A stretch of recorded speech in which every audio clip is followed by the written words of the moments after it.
kids, they got kids to provide for, families to provide for, and working hard to make a living. But not to dwell on the tough stuff we got, because we also have a huge advantage. That this is the only 4-year university in the city. Unless you're a basketball player, let me. This is the only. If you're a working class kid, as the vast majority of young people in the city are, this is your only option. If you want to get a college education, this is your only option, unless you're a basketball player or some other equally freak of nature or something. So with that, we got the vast majority of young people in this city in the position that the students of UMass Boston are in, right? And with that, we can build a fighting force. The next time they come and say, fees going up, tuition's going up, parking's going up. They get parking tied. They get the parking hikes tied right now to the bargaining with the faculty, with the MTA, the union. Up to $12. Hey, $12. It costs $12 to park here. That's what they're proposing. And no offense to your colleges, but they're not paying any taxes. Maybe they rely the hell on rely on public infrastructure, particularly it's under attack right now, the MBTA. Where would Harvard be without the MBTA? Where would Tufts be without the MBTA? And they're not paying taxes, and they want to ram these cuts to the T down our throats. They want to ram fee hikes down our throats. They want to ram tuition hikes and parking hikes down our throats. Well, where's the money going? I know right here in the campus center. I know over there Sodexo is making hand over fist. I know downstairs in the bookstore, what are they called? I know they're making a ton of money. Why are our fees going up? Why isn't Harvard paying taxes? Why isn't Tufts paying taxes? Why isn't BC paying taxes? Why isn't Northeastern paying taxes? Let's rally around that. We're gonna come back. Next time you guys come back, we'll have some more UMass kids.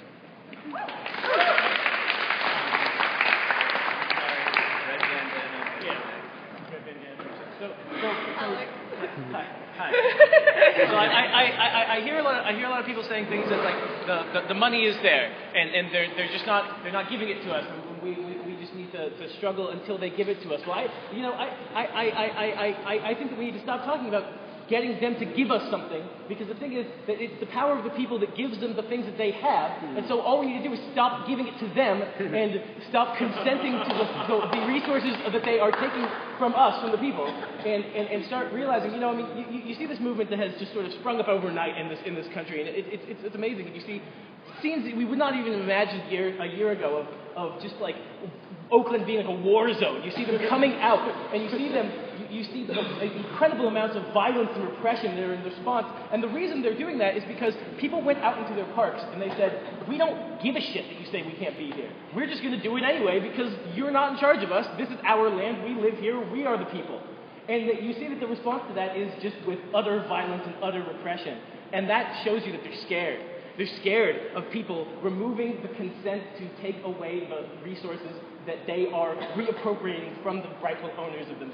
So what I'm saying is that this is an opportunity. These occupations are an opportunity to form radical communities, and I think that part of it is that if you can't get your education through the university because of the way that they are repressing you and the way that they are taking the funds away that could be going to education, educate yourselves. I've learned so much from so many different people about myself and about the world and about life from the community that I formed with Occupy Boston and my association with that. So I'm just saying, you guys, you have an immense opportunity here to form something really, really special. And I'm so happy that it's happening here in a public university. I'm just so glad to be here.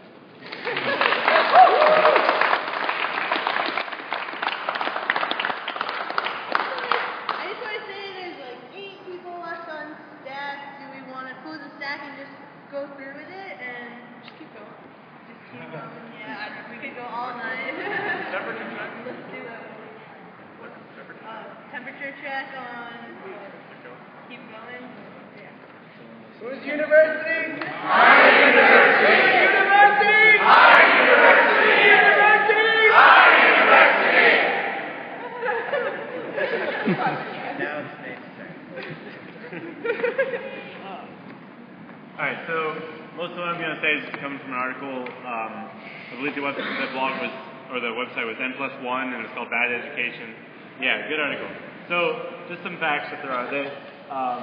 They recently released a number that the U.S. has $1 trillion in student debt. And all signs are pointing to the idea that that's the next big bubble. You know, so you think about the dot-com bubble, the dot-com bubble, the housing bubble, the bubble that led to the Great Depression. You know, these are all. This is what happens when you have an unregulated investment system, speculation system is what you should call it.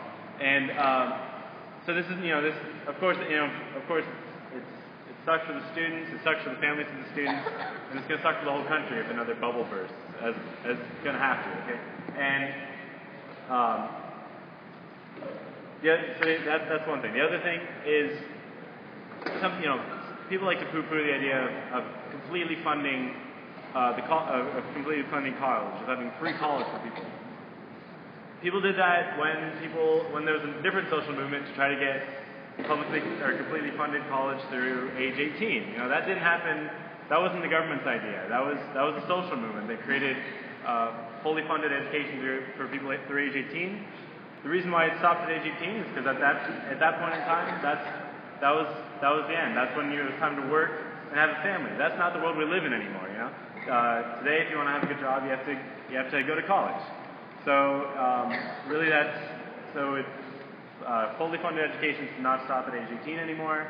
That's outdated. It should go 4 more years. That's just the world we live in today. That's what the people need, and it's our world. So that's all I want to say. Woo!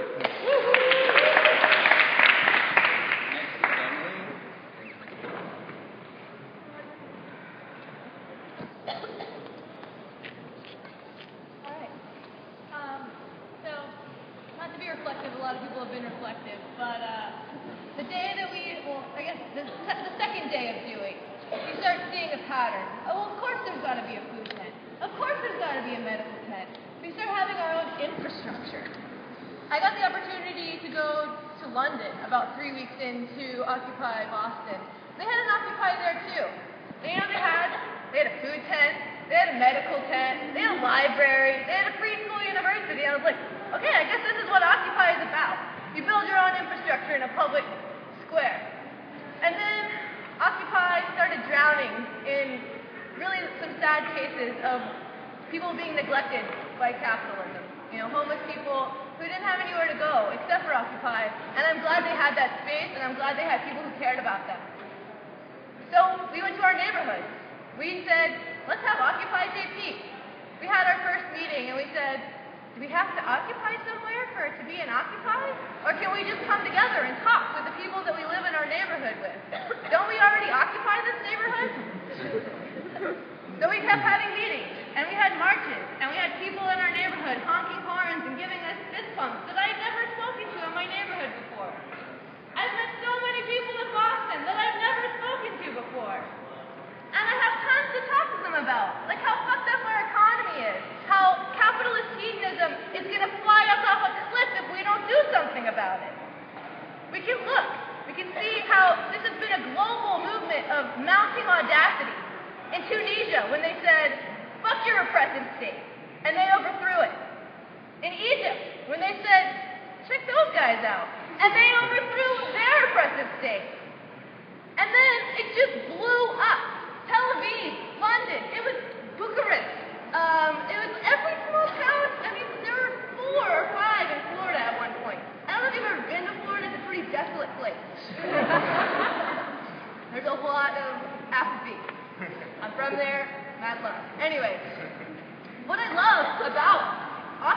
is its ability to morph, to shift, to grow, to be whatever it needs to be whatever the people involved in it need it to be. Which is why I say, occupy your neighborhood, occupy your school, occupy your job. When was the last time any of those things provided what you needed from them? Does it provide you with a living wage? Does it provide you with health care? Does it provide you with quality child care? No. But can we all agree that we need those things in our society to make it work? So I'm really glad that we could have a united front. I know we had a lot of student caucuses at Occupy Boston, and I never really knew what they were doing except for organizing marches. And marches in the middle of the streets of Boston were fucking awesome, and I look forward to a hell of a lot more of them. But I think taking our demands to the seats of power and saying, we want child care in our university. We want to stay in where our tens of thousands of dollars in student debt goes towards. We want to stay in our curriculum. We want to stay in how Harvard spends its fat ton of cash. We want to stay in how Tufts influences, medical care. So many things. This money is huge. We could change Boston. We really could change Boston. This is a unique movement for sure. But we can look at history and see these trends, global trends, where people say, I'm starving, I'm homeless. There are homes and there is food. I'm going to take it. So I look forward to being shoulder to shoulder with all of you as we take it back.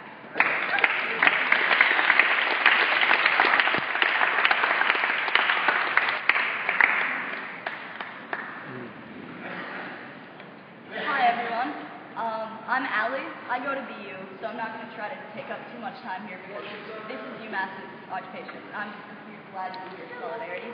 I'm going to school right now at BU, one of those privileged private universities. I have that privilege to take out those loans, though it's all loans for me. I'm splitting it with my parents, and I'm graduating in 3 years instead of 4 because I can't afford any of that. That's insane. So those are the issues that brought me down to Green Square when it started. I had read the articles. I dismissed them because we're brought up to dismiss these things. Like, this is a culture in America. As someone who's young in America, we're apathetic. We're too cool to care about anything.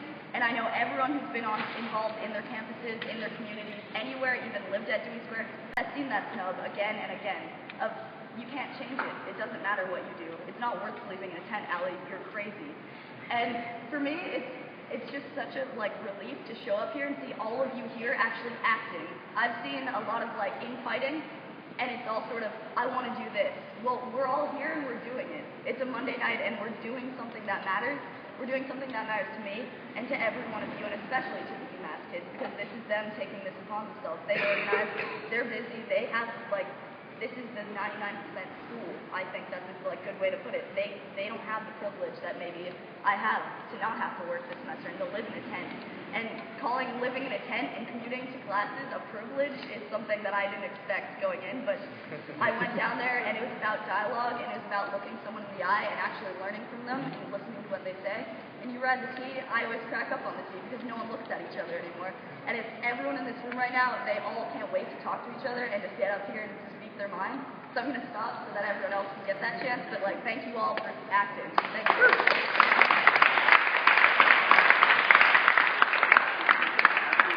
I got 3 more people, so I still have an open stack.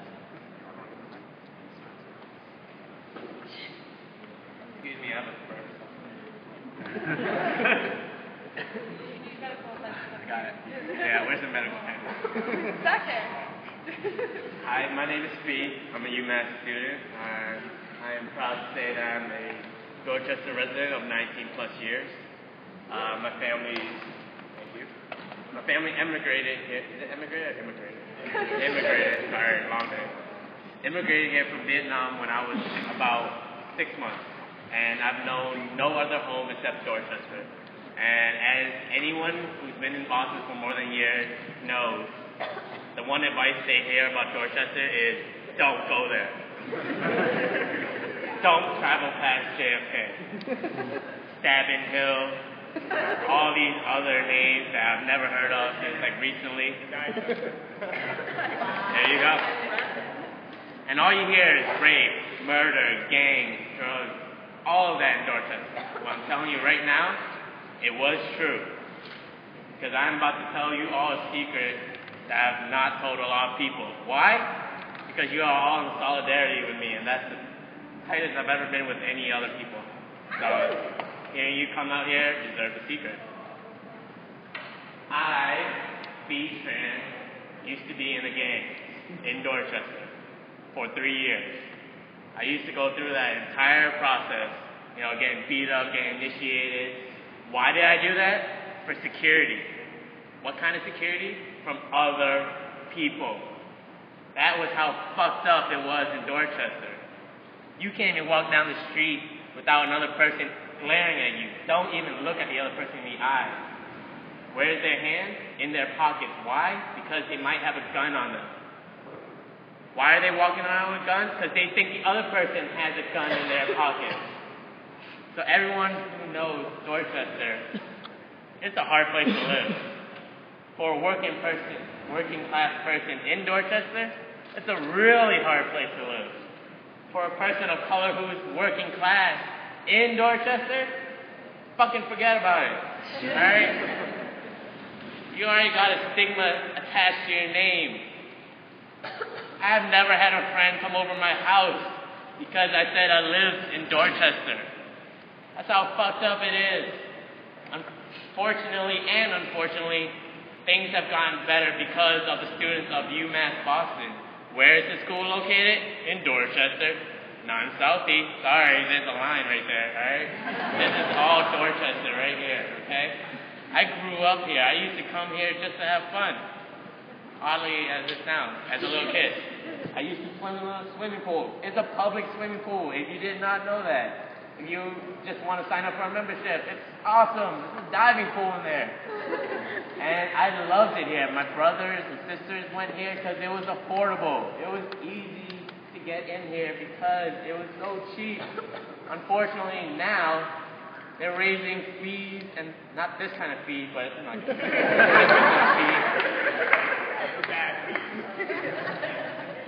Those bad fees, so that people like my brothers and sisters can't go here.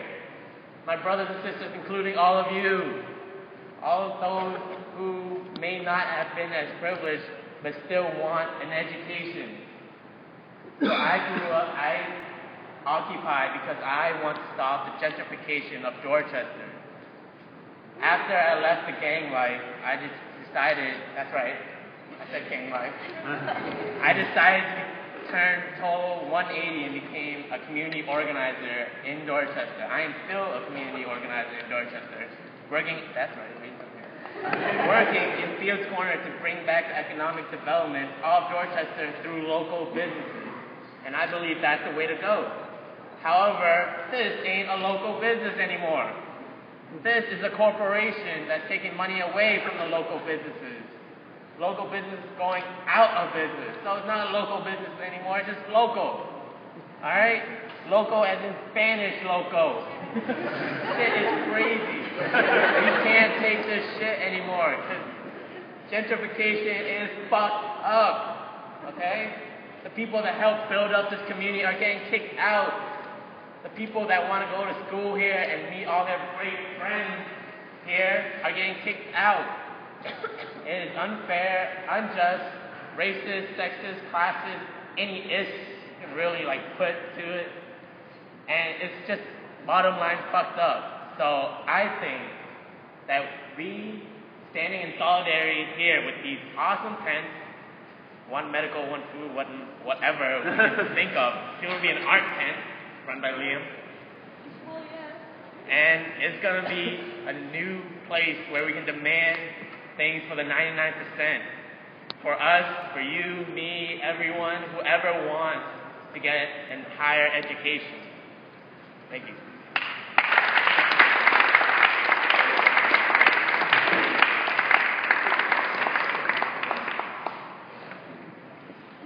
Hello everyone.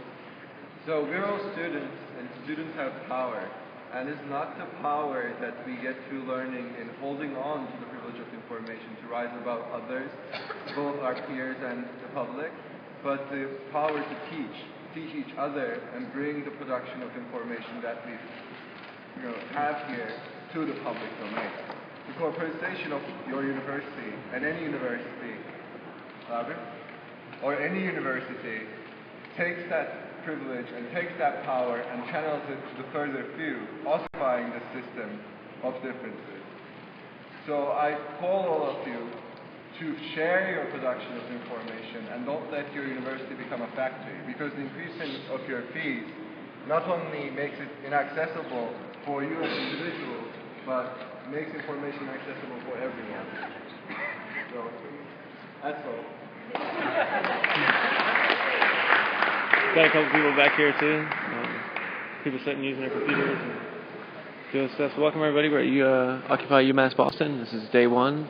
We're 1 hour from building closure, and we're on individual stack. People just kind of tell them why they occupy and other stuff like that. So Occupy Boston is here. I want to say how inspired I am, first of all, to see this, because it's like living in this city with so many students. They say a lot about students in Boston about how it's a bunch of privileged kids who are totally apathetic. And living here, I feel like I internalize that. You know what I mean? Like, when I ride my bike past Northeastern, I'm like, Northeastern, yeah. And like when I'm on the B line, I'm like, BU kids, and like all their T-stops, like BU East, BU Central, BU South Central. Anyway,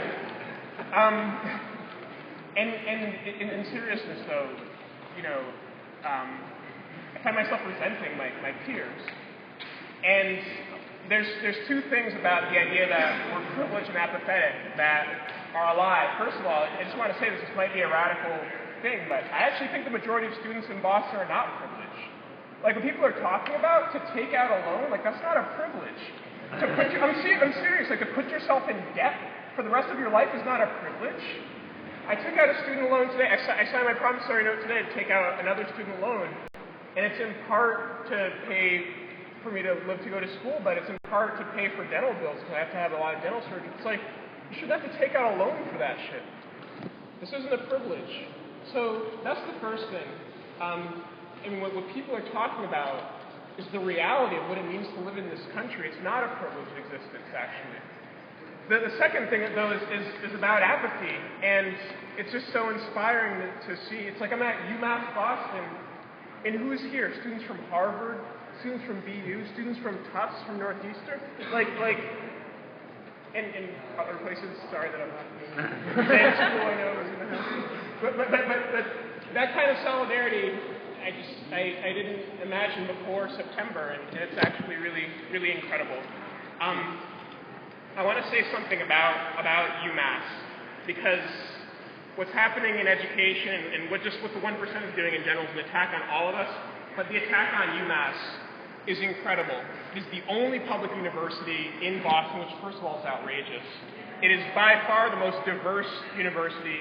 So when they're talking about transforming UMass, because of what it is a direct attack on working class people, because it's the only place you can go to school. It is a direct attack on poor people who, as Nicole said, could try to go to school and are excluded.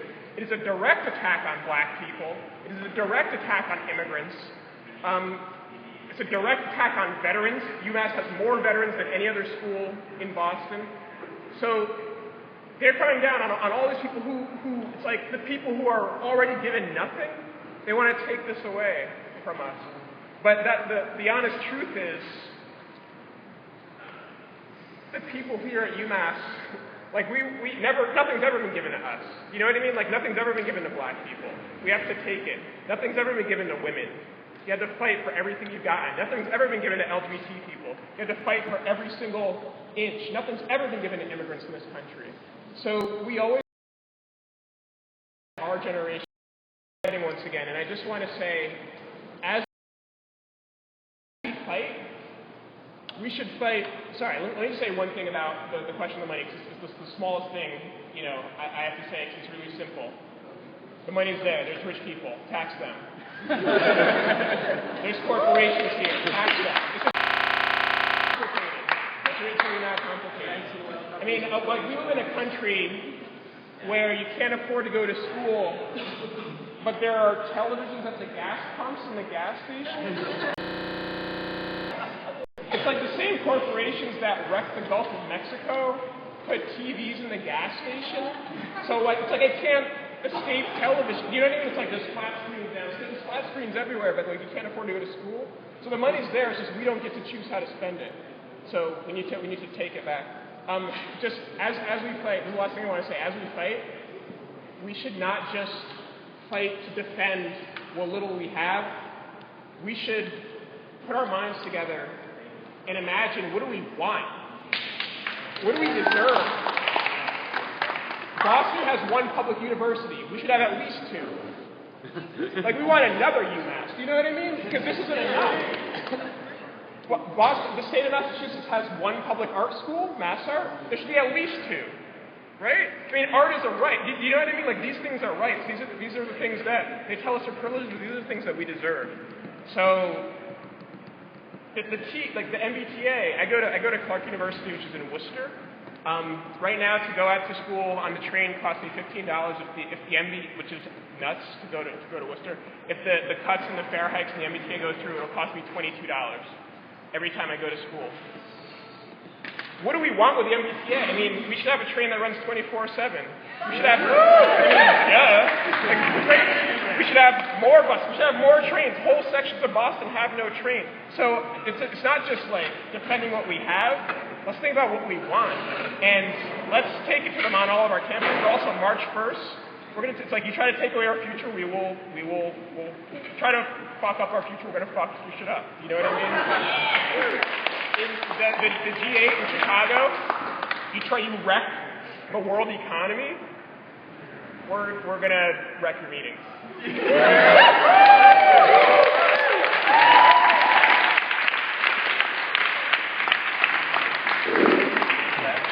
I got 3 more people on stack, so I encourage everyone to get on. You want to speak out? Hey everybody, can you hear me? Yeah. So I feel really out of it. I'm operating off of like 30 minutes of sleep, and I'm really fucking exhausted. I've also been at UMass for way too long, and I've been organizing here for way too long. And to be totally honest, I thought we were all going to get arrested when we first started. I didn't think we were going to be able to do this. And to be completely honest, anytime, even if you are a fucking registered group, if you put fucking tape on the wall, you have cops coming to rip the shit down and kick you out because you fucking get a stupid, whatever you have to go through, nightmare you have to go through to get a goddamn table at this school. And quite honestly, the fact that I'm now at 10 o'clock at night in my campus center with over 100 students from across the city at a fucking occupation we just set up, that is fucking amazing. I never thought that would happen in my lifetime at UMass. And just to say, there hasn't been an occupation of this school for over 30 years.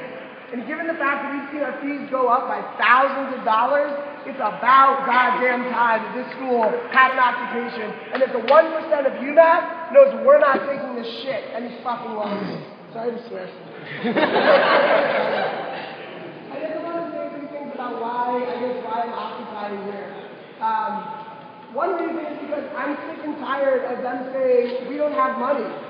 That we don't have the money while the chancellor and all the people in his administration make nearly $500,000 every year. When Jack Wilson, a scumbag who honored a war criminal for an honorary degree in 2007 at UMass Amherst, Andrew Card, received over half $500,000 for his retirement package. I don't think we should be paying for the chancellor's house and his car when you have low-income students who are being pushed out of this school, when you have working-class single mothers who are being pushed out of the school because they can't work and take care of their kids and go to classes full-time.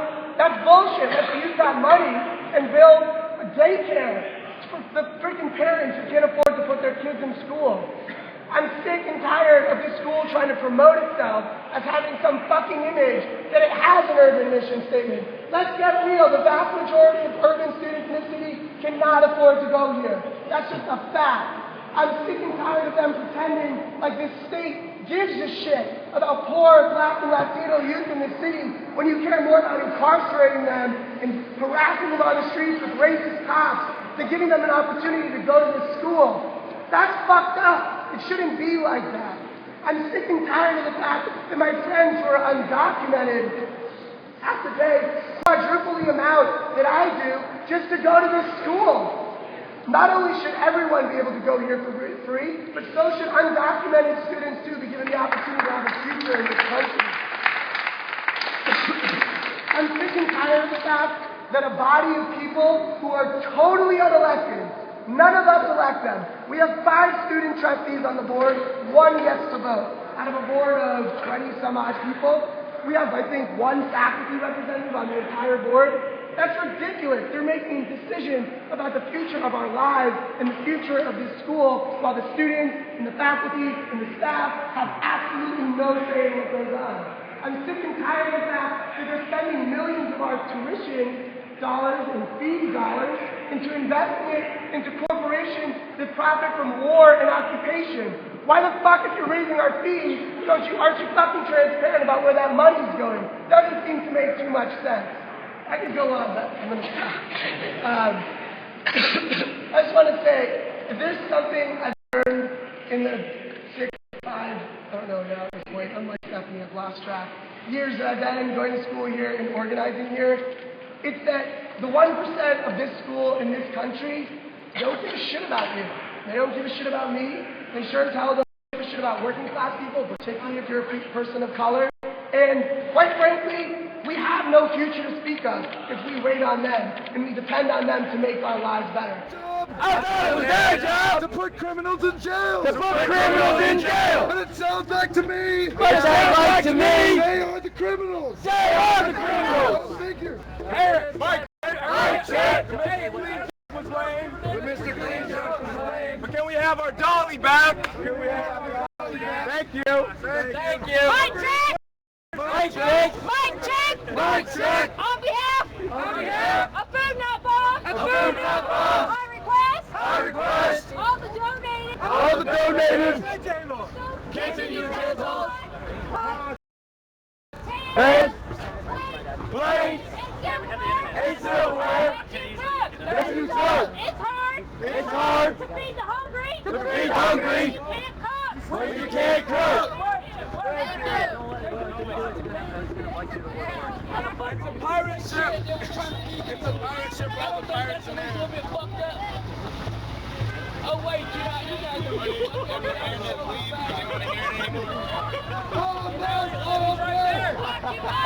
right there.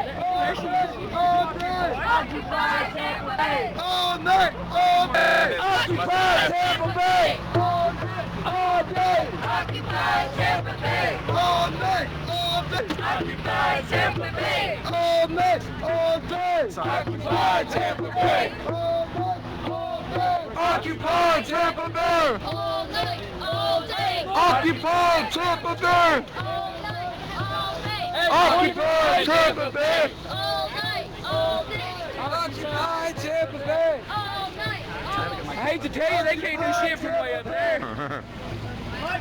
Mike, check. I still want the mask. You need to have Bailey one side and Kate on the pig mask on. That's awesome. Yes. Yes, police. Yes, police. We're standing out here. Watching us. You're in my bubble. Shouldn't they be? Shouldn't they be? Where's that guy right in my bubble? Inside. Pop my bubble, goddammit. Mike, check. Mike, check. Kill one man. Kill one man. It's a crime. It's a crime.